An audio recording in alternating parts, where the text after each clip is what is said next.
इनकलाब वंदे वंदे। जय सोमनाथ, जय सोमनाथ। आज सोमनाथ जी की पवित्र धरती पे आने का सौभाग्य मिला। गुजरात के कोने कोने से आए हुए सभी भाइयों बहनों, माताओं, बुजुर्गों, बच्चों, आप सब लोगों को मेरा नमस्कार, सबको मेरा प्रणाम।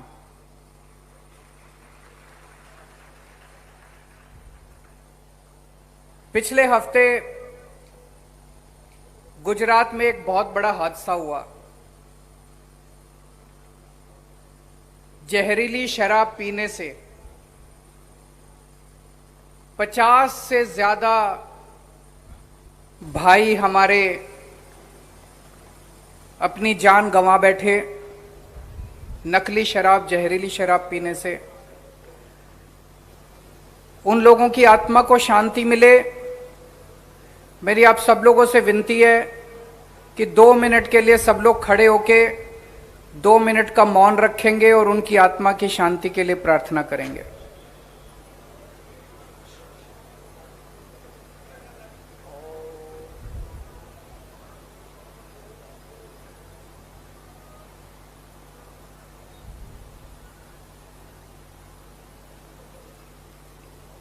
ओम शांति शांति। भगवान से मैं प्रार्थना करता हूं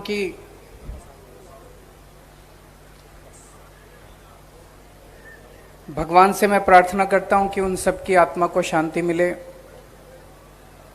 जिस दिन ये हादसा हुआ अगले दिन जो लोग पीड़ित थे, अस्पताल में एडमिट थे, मैं उन सब लोगों से मिलने के लिए गया था। बहुत बहुत गरीब परिवारों से आते हैं। उनसे बात करके बहुत दिल दुख हुआ और मुझे पता चला कि अभी तक शायद गुजरात के मुख्यमंत्री उन लोगों से मिलने नहीं गए। गुजरात के मुख्यमंत्री उन लोगों से मिलने नहीं गए। CR पाटिल साहब भी उन लोगों से मिलने के लिए नहीं गए। मैंने किसी बीजेपी वाले से पूछा कि ऐसा क्यों, आपके मुख्यमंत्री पाटिल साहब उनसे मिलने क्यों नहीं गए? तो वो बीजेपी वाला बोलता है कि इससे वोट पे असर नहीं पड़ेगा। हर चीज में वोट नहीं होता, इंसान की जिंदगी इंपॉर्टेंट होती है। हर चीज में वोट नहीं देखते, इंसान की जिंदगी इंपॉर्टेंट होती है, इंसान की जिंदगी महत्वपूर्ण होती है। इंसान का जो इंसान से रिश्ता है वो जरूरी होता है। अगर दिल्ली का मुख्यमंत्री आके गुजरात के अंदर उन पीड़ितों से मिल सकता है तो गुजरात के मुख्यमंत्री का तो फर्ज बनता है। जब मैं अस्पताल में गया, मैंने उनसे पूछा, मैंने कहा कि कहां से लाए शराब तुम लोग? बोले सर रोज शाम को आती है, रोज बिकती है। तो मैंने कहा छुप के बिकती है? बोले नहीं, खुलेआम बिकती है, गांव गांव के अंदर बिकती है, खुलेआम शराब मिलती है, जिसको चाहिए आराम से मिलती है, हम रोज पीते हैं। शहर में भी बिकती है खुलेआम, अगर आप फोन करो तो घर पे भी डिलीवरी देके जाते हैं। ऐसा है क्या पूरे गुजरात के अंदर? और ये लोग तो कहते हैं नशाबंदी है यहां पे, ये लोग तो कहते हैं। तो ये सारा कोई मेरे को बता रहा था, मैं मीडिया में पढ़ रहा था, हजारों करोड़ रुपए का धंधा है नकली शराब, गैर कानूनी शराब का गुजरात के अंदर, हजारों करोड़ रुपए का।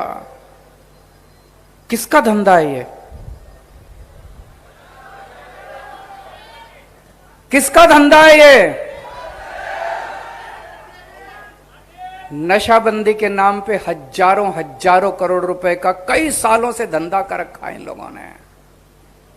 आपसे पूछना चाहता हूं, कौन कौन अपने बच्चों को जहरीली शराब पिलाना चाहता है? जो लोग अपने बच्चों को जहरीली शराब पिलाना चाहते हैं, इनको वोट दे देना। जो अपने बच्चों को रोजगार और शिक्षा देना चाहते हैं, मेरे को वोट दे देना।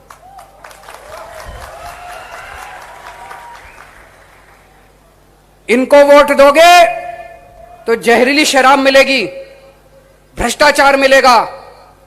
हमें वोट दोगे, स्कूल, अस्पताल और बच्चों को रोजगार मिलेंगे।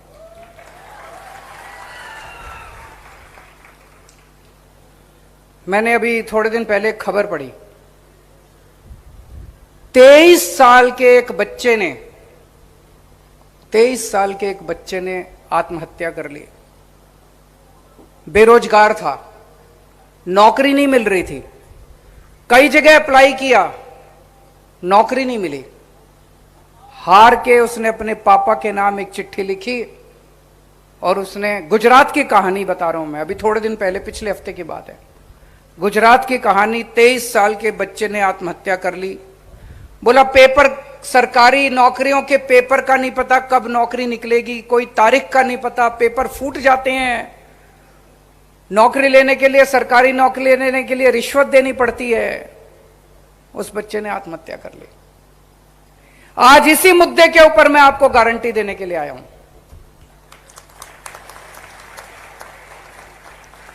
मैं गुजरात के एक एक बच्चे को, एक एक युवा को, एक एक लड़के को, एक एक लड़की को कहने के लिए आया हूं कि आपका बड़ा भाई आ गया है।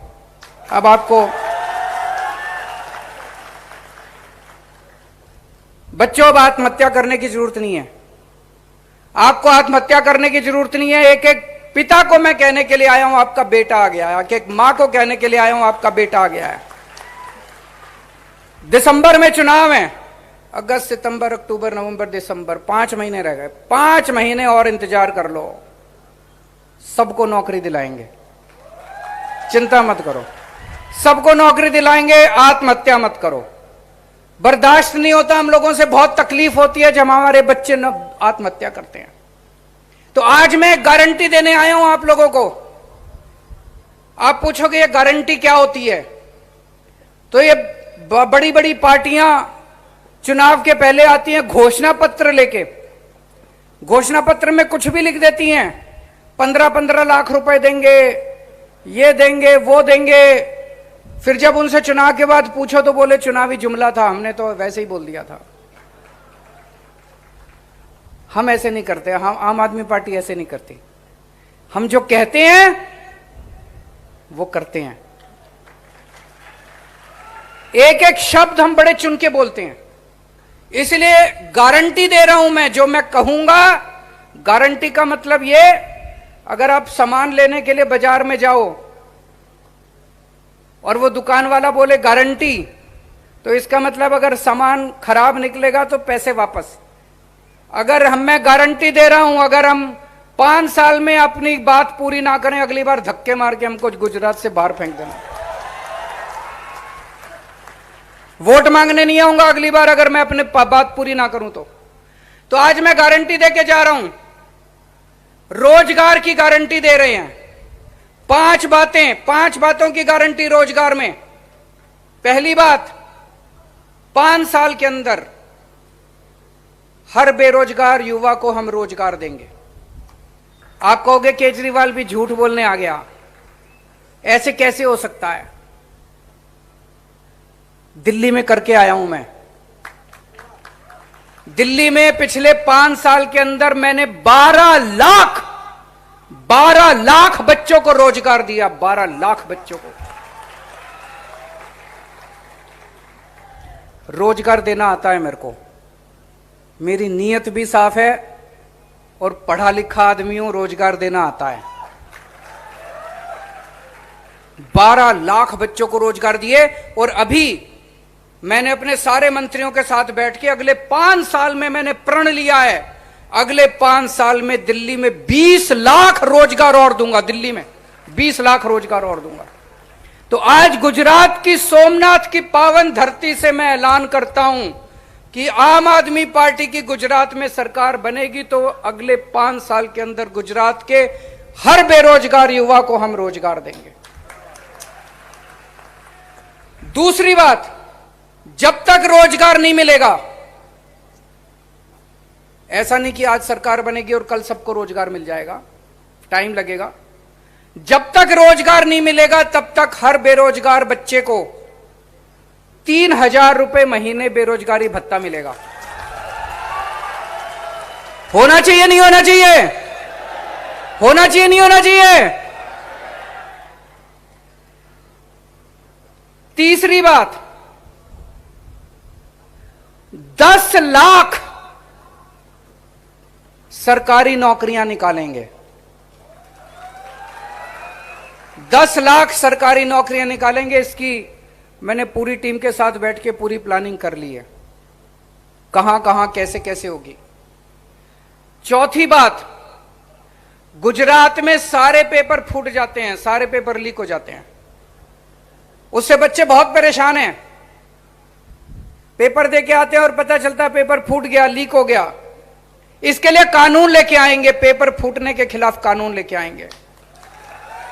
अब कोई पेपर फूटने नहीं देंगे। जो लोग इसके पीछे हैं, जो माफिया इसके पीछे है, उसको सख्त से सख्त, कड़ी से कड़ी सजा दिलवाएंगे और पेपर फूटने का सिस्टम बंद करवाएंगे गुजरात के अंदर। और पांचवी बात, कोऑपरेटिव के क्षेत्र में, सहकारिता के क्षेत्र में अभी किसी नेता के, किसी इसके सिफारिश से और घूसखोरी से नौकरी मिलती है। जितने कोऑपरेटिव सेक्टर में नौकरियां हैं, वो सारी नौकरियों का सिस्टम ठीक करेंगे, पारदर्शी करेंगे। आम बच्चों को नौकरी मिलेगी, सिफारिश से नौकरी नहीं मिलेगी, घूसखोरी से नौकरी नहीं मिलेगी। होना चाहिए नहीं होना चाहिए? ये 5 बातें मैं कर रहा हूं। और फिर से मैं अपने भाइयों बहनों को, बच्चों को हाथ जोड़ के विनती करता हूं कि 5 महीने रह गए, अब कोई आत्महत्या मत करना, बहुत तकलीफ होती है, कोई आत्महत्या नहीं करेगा। तो ये 5 गारंटी है रोजगार की।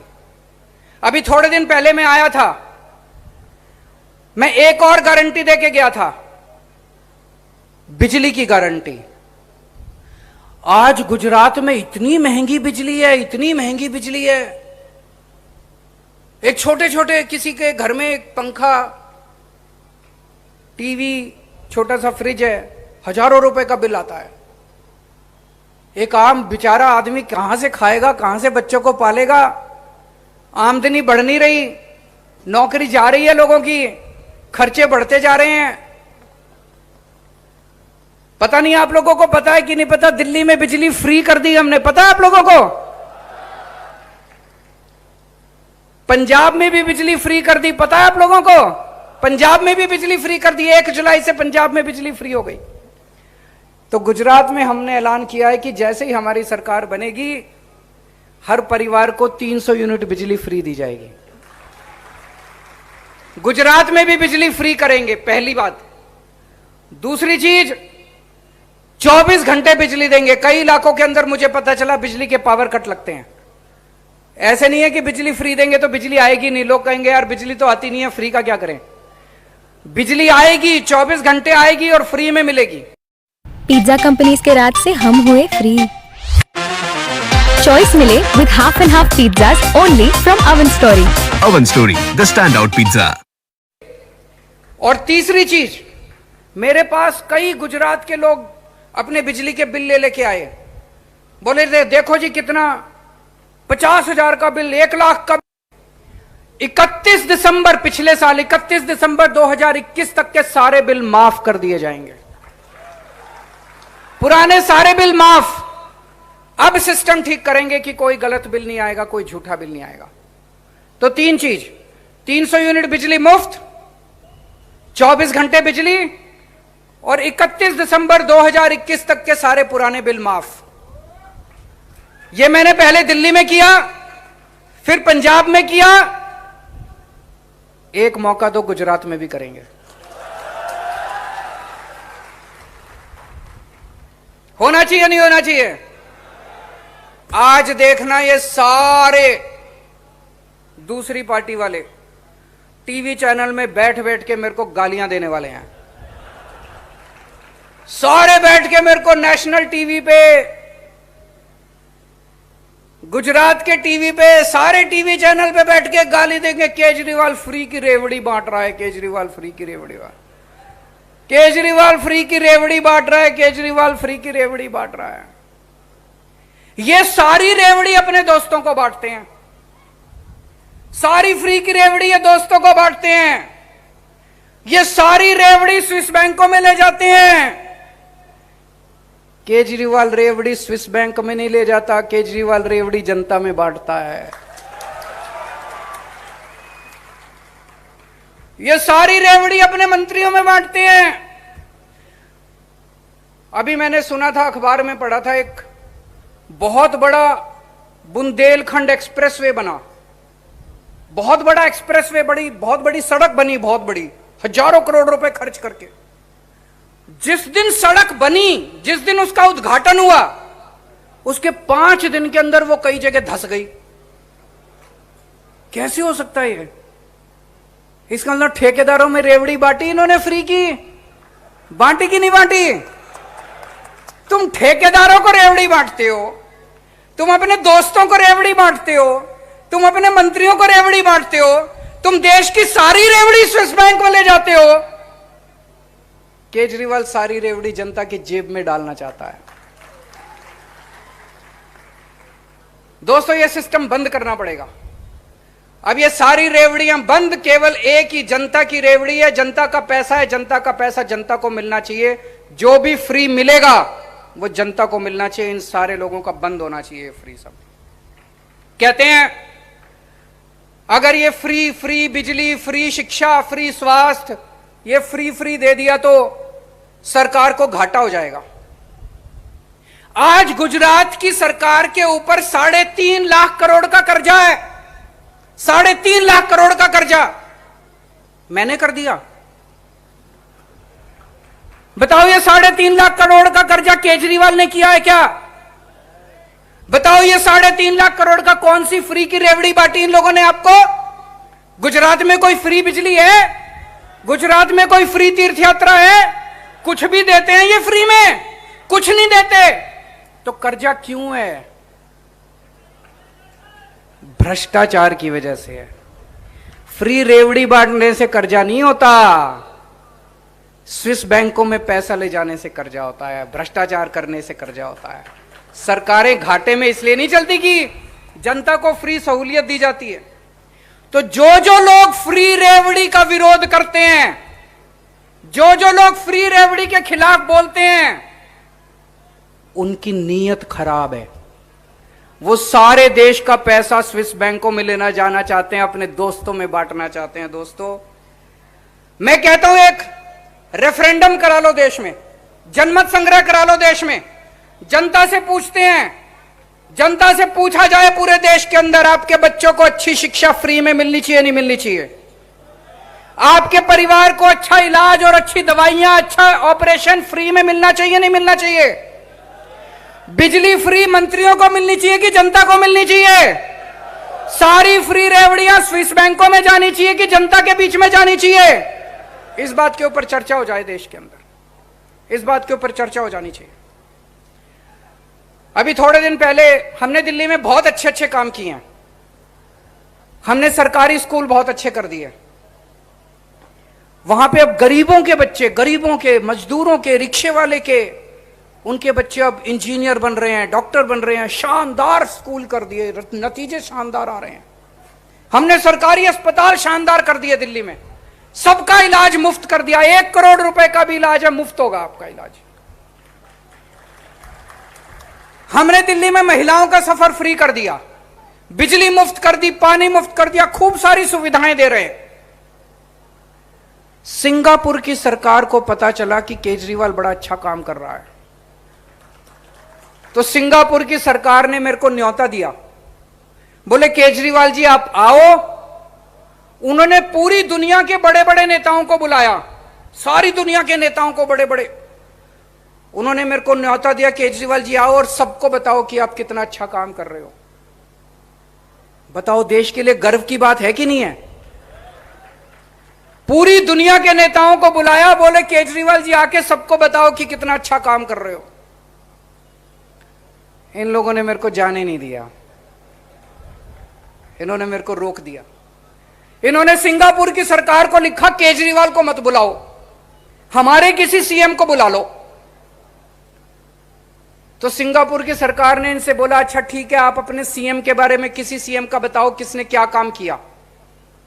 इनके किसी सीएम ने कोई काम ही नहीं किया। तो सिंगापुर की सरकार ने चिट्ठी लिखी इनको कि तुम्हारे किस सीएम ने क्या काम किया बताओ। इन्होंने जवाब ही नहीं दिया चिट्ठी का, क्योंकि इनके किसी सीएम ने कोई काम ही नहीं किया। पर इन्होंने मेरे को नहीं जाने दिया। बड़े दुख की बात है, अगर मैं जाता तो देश का नाम ऊंचा होता कि नहीं होता, भारत का नाम ऊंचा होता कि नहीं होता। इन लोगों ने मेरे को जाने नहीं दिया। दोस्तों, मैं इनको चैलेंज करता हूं आज इस मंच से, तुम्हारे में अगर हिम्मत है, जैसे स्कूल केजरीवाल ने दिल्ली में बनाए हैं, एक स्कूल पूरे देश में ऐसा बना के दिखा दो, मैं मान जाऊंगा। जैसे स्कूल मैंने दिल्ली में बनाए हैं, ढेरों स्कूल बनाए हैं, सरकारी स्कूल, शानदार सरकारी स्कूल। जैसे स्कूल मैंने दिल्ली में गरीबों के बच्चों के लिए बनाए हैं, एक स्कूल तुम पूरे देश में बना के दिखा दो, मान जाऊंगा। जैसे मोहल्ला क्लिनिक और अस्पताल मैंने दिल्ली में बनाए हैं, एक मोहल्ला क्लिनिक, एक अस्पताल तुम पूरे देश में कहीं वैसा शानदार बना के दिखा दो, मान जाऊंगा। आज आपके सामने दो मॉडल हैं। एक इनका मॉडल है, एक इनका मॉडल है जिसमें आपको जहरीली शराब मिलेगी, जिसमें आपको भ्रष्टाचार मिलेगा, जिसमें आपके बच्चे आत्महत्या करेंगे, जिसमें सारी रेवड़ी स्विस बैंकों में जाएगी। और एक दूसरा मॉडल है, हमारा मॉडल है, जिसमें आपको फ्री बिजली मिलेगी, अच्छे स्कूल मिलेंगे, अच्छे अस्पताल मिलेंगे, आपके बच्चों को रोजगार मिलेंगे और सारी रेवड़ी आपके बीच में बांटी जाएगी। आपको तय करना है आपको। और जो मॉडल आज हमारे पास है, जो हमारा मॉडल है, वो मॉडल इनके पास नहीं है। इनको इतने साल हो गए काम करते करते, अभी तक तो इनसे हुआ नहीं। वो ये कर ही नहीं सकते, ये स्कूल बना ही नहीं सकते, ये रोजगार दे ही नहीं सकते, ये अस्पताल बना ही नहीं सकते, इनके बस की बात नहीं है।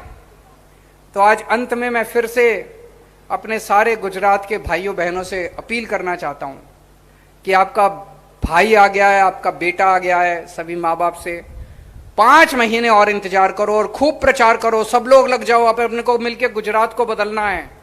आप इतने सारे हजारों की संख्या में आज इतने लोग बैठे हुए हैं, एक एक आदमी जाएगा और अपने अपने इलाके, अपने अपने गांव के अंदर घर घर जाके कहेगा कि इस बार हर वोट झाड़ू के ऊपर पड़ना चाहिए। भारत माता की।